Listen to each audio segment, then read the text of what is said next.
Hi, today we're going to do a quick demonstration on how to identify a broken wire for Husqvarna. I'm using NF820 model, purchased from Amazon. It's pretty easy to do it. You basically connect the red, you disconnect the power and you take one of the wire ports out, connect one of the terminals like here on the wire, and put the second one to the ground. You can use a screwdriver or anything else, and then you basically go test the circuit. Now usually the circuit is a left wire all the way to your parameter, the right wire to your parameter, and then there's a guide wire most likely in most of the models. Some models have two guide wires.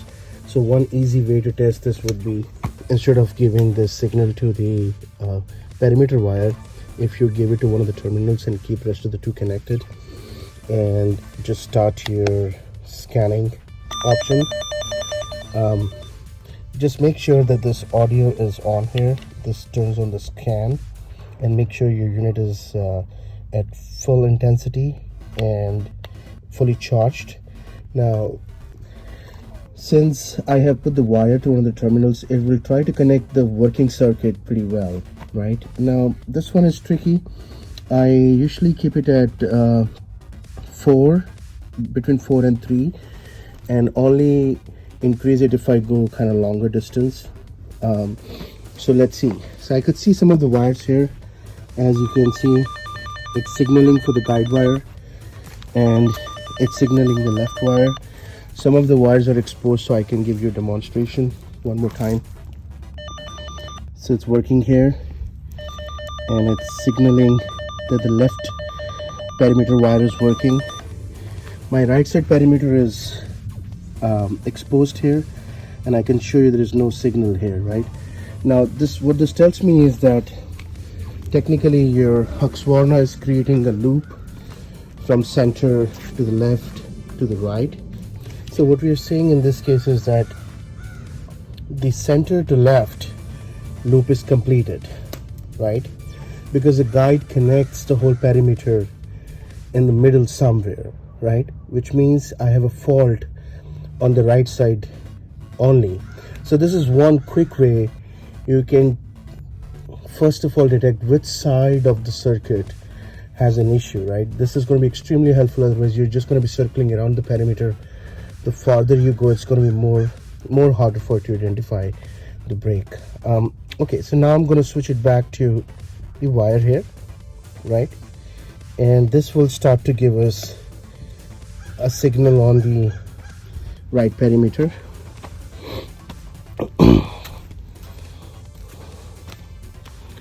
So if we see it here, now this wire has a signal, and you see here the middle one, which was working, is sort of broken, and the left side is of course broken. So this tells me, okay, the current is, or the signal is going from this side, but somewhere broken, so the guide and the other unit is not coming in the action. Now if you have done the wiring yourself, you might see some sweet spots where the wires are exposed, or you know where they are. Like in this case, I know it's here, and I can quickly go check a little bit longer distances to identify the break zone. So I see the wire exposed here, and I see it's kinda working until here. So we have traversed, just to show you one more time, we are going this side of the mower, and we have tested until here it's working, and we know the signal is coming until here. Now the next exposure I have of the wire is at that corner, so we'll just directly go there.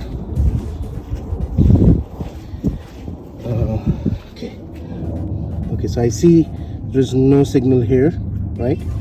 And you can do it without the wire exposure too. I'm just trying to show you.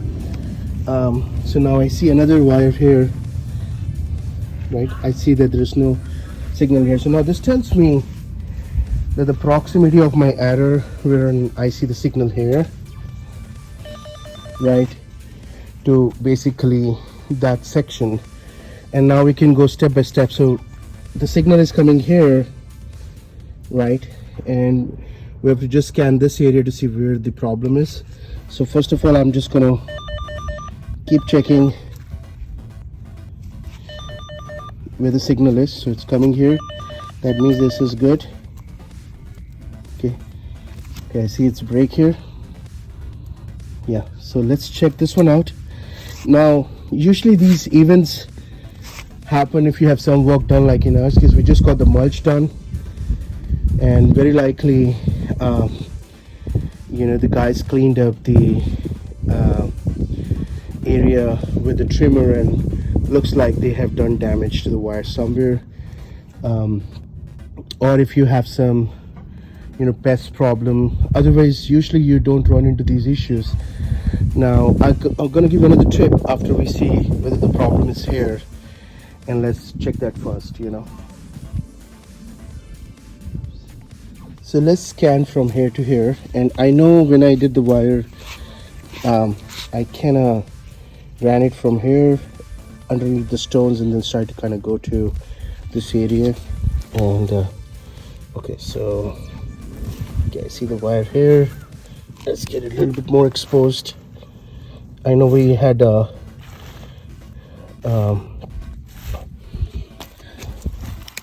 okay, I see we had one connect here. This is the area we had the damage last time too. Okay, here you go. So you see this wire has come out from this connect terminal. Let's check it more exposed. If I'm here, I'm getting the signal, and of course I'm getting no signal here. So this is the problem, and this is one easy way you can identify it. We've repaired the wire, and before we put the nut and seal it, let's quickly check if everything is in order. So we kind of do a quick check. All right, yeah, everything is looking good. As you can see, the green light is there, the blue blinking is gone, and awesome, we're done for the day. Okay, good luck, and if you have any questions, don't hesitate to ask. Let me just give you another tip. The thing we did wrong is Husqvarna guided us to do the wiring, just putting the stakes, and eventually the wires disappear. We're seeing the issue that it doesn't work very well in some setup. Like for us, we have a lot of gradient, as you may see, in a very complex setup. So what I would suggest is that invest extra money up front and either have the professionals do this wiring for you, because they come up with a machine which can lay the wire a little bit a feet below the ground. Alternatively, you can rent that and then you do it yourself, but I would highly recommend to kind of lay it under the ground rather than having that thing be kind of self-boring itself over a period of time. Because for us, it's just not happening in certain spots where the grass is not as dense. This is the west side of the house, and the grass is usually thinner, and we try to kind of keep it very low, about 0.7 inches. So we do see the wires exposed, and that's kind of giving us a lot of issues. I think if you take care of these up front, you will have a much more smoother journey down the path. So yeah, all right, thank you, good luck.